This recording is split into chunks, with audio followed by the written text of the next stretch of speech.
That's why one of the greatest advice I can give to people who are just starting to train is don't work for your summer body. Don't work so you can impress your girlfriend, your boyfriend, your ex. Don't work just so you can do a short-term external activity or reaction. Do it because it's who you are. I will train all my life because it is who I am. Not so I can get a reaction from this person or this, or I can get this thing or this opportunity. It's just who I am. That is how you install a long-term habit. It's because it's just who you are. Why do you take a shower? Just who you are. Why do you brush your teeth? Just who you are. Why do you walk upright?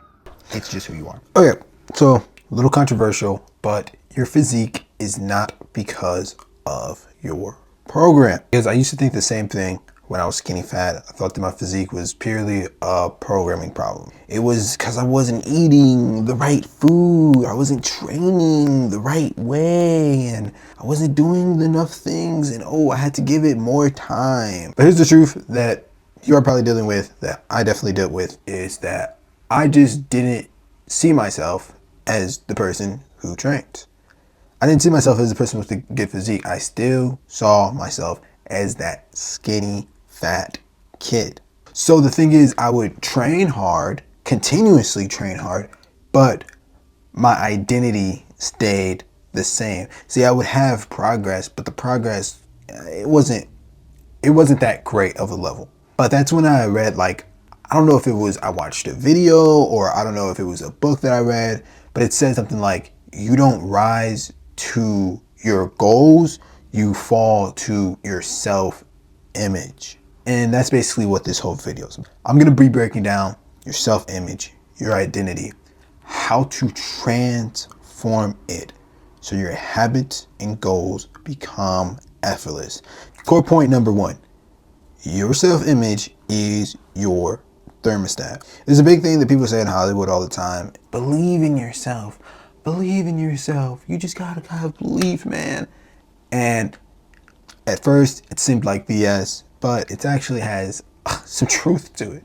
I mean, whatever we believe is impossible, that will be impossible. Whatever we believe is realistic for us, that's going to be realistic. It's like life just confirms your identity. If you say this is true, you're right, it's true. If you say this is wrong, if you say this is not true, or this is impossible, or this is unrealistic, then you're right, it's impossible, it's unrealistic. You gotta think, for some people's reality, having a good physique, that's normal for them. It's not something controversial, it's not something crazy, it's just what they do. Exercising every day, it's just what they do. So you have to make it into your head that this is just what we do. You can temporarily outperform your identity, but you will always subside back to your internal standard. If you subconsciously see yourself as undisciplined, you will stay undisciplined. If you see yourself as I'm not the guy who does XYZ, you will always be the guy who doesn't do it. So the transformation starts in the head before it's on the scale. You must see yourself as the person to do so before you even do so. There's a lot of mindset tricks and habits that you can incorporate in order to do these. If you want to dive a little bit deeper into that, I do have a one-on-one online coaching. Just DM me on Instagram or on YouTube and we'll get something set up. But we do have to continue with the video because that can be a whole hour, 2 hour, 3 hour long thing of itself. Core point number 2, identity drives habits. So your identity or your ego is your consistent behavior. And that's the hardest part about this, is that you actually have to fight your brain. Like one of the core action skills that you can do is just affirmations. Just saying the same thing in your head over and over again. And it sounds ridiculous, but you have to understand that the brain doesn't know the difference between you joking or you being serious. For example, if you think of a hot woman or whatever you're into, what happens, right? You get a little turned on, you get, stuff. Your body starts to feel something, but it's in your head.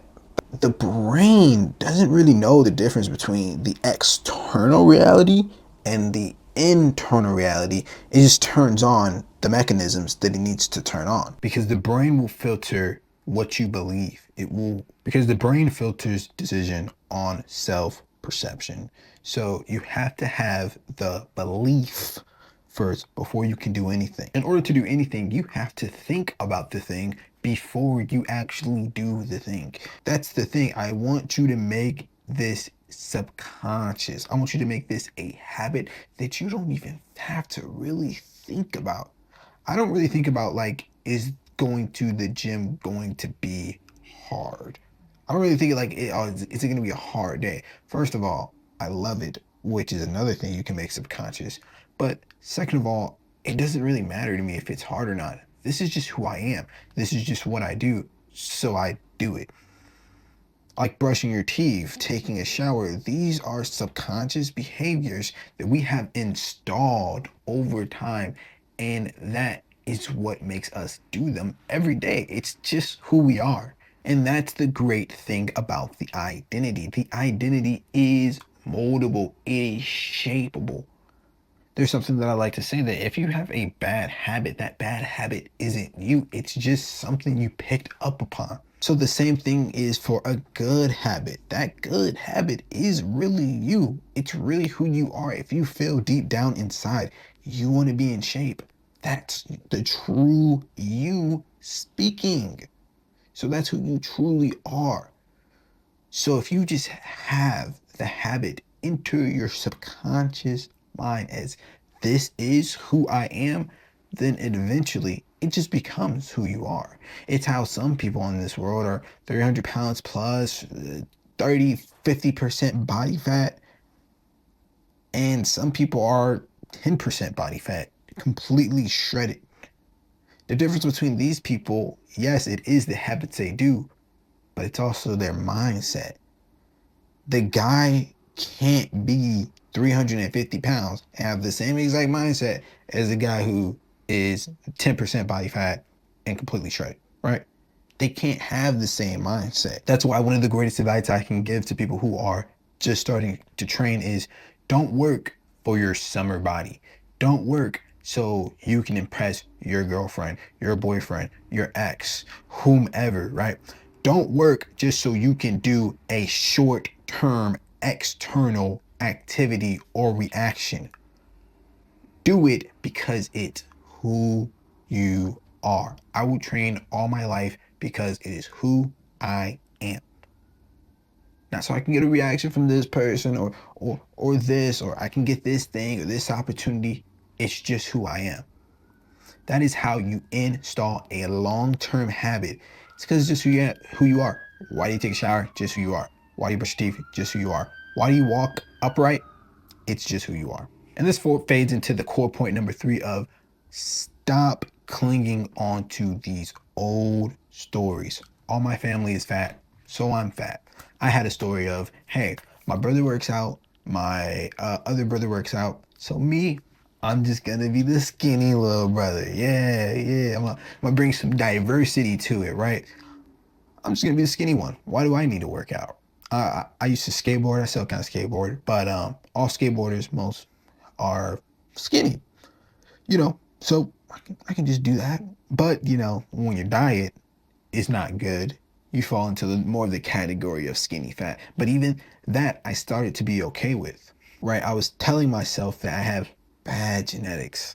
Oh, I got bad genetics. A lot of you guys are holding yourself back by these stories you are telling yourself. You see somebody who is in shape and you're just like, oh, it's because they got good genetics. Oh, it's because they're on steroids. Oh, it's because they're doing this. Oh, it's because of this.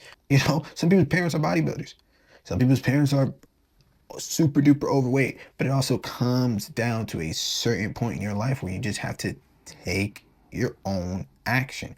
You have to take your own responsibility for your physique and for your body, right? You can't just be like, I was bullied in high school, so I fell into depression. And when I fell into depression, I started eating too much. And when I ate too, like, you're just creating a story. And the thing is, the more emotional attachment you give to this story is going to weigh you down more from becoming your best self, from becoming your best self, from installing that good habit.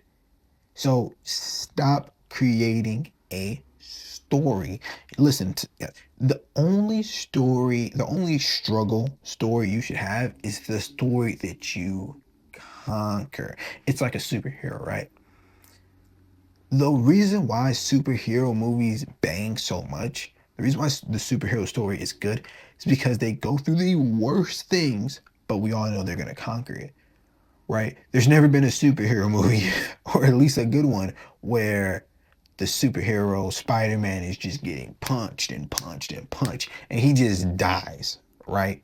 And actually, I think there's never been a superhero movie where the hero, he's getting beat up and you're on the edge of your seat and he's getting beat up and then he just dies, and then the credits start to roll, right? There's never been a superhero movie like that. The reason why the superhero movies are so good is because the character goes through struggles and conquers them.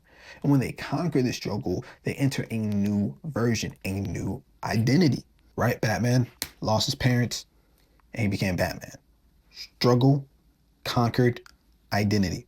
So the old story that we give ourselves, it's so cushiony. It feels so good. Like, yes, I'm 300 pounds because of this, and because of this happened to me. And, but also it holds us back from actually conquering, from actually doing what we have to do.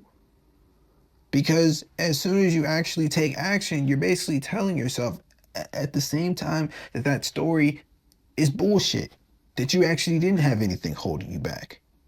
But do you actually want things holding you back? So that's the question you have to ask yourself when we are getting emotionally attached to these stories. All right. And that's another thing I delve a lot. That's another thing that I delve really deep into with the one-on-one coaching is the stories, the stories we tell ourselves and how it can affect our habits in the future. But that is it, guys. Really hope you enjoyed this video. If you did, please leave a like, please comment. A lot more of these videos coming soon. I think I'm gonna make a little gym vlog series on this channel as well. And I also have a commentary channel, which I'm gonna be posting like crazy on, talking a little bit more about the world, the news, everyday news and stuff like that. And that's gonna be on the channel, Don Teasy. So really hope you enjoyed. Peace out.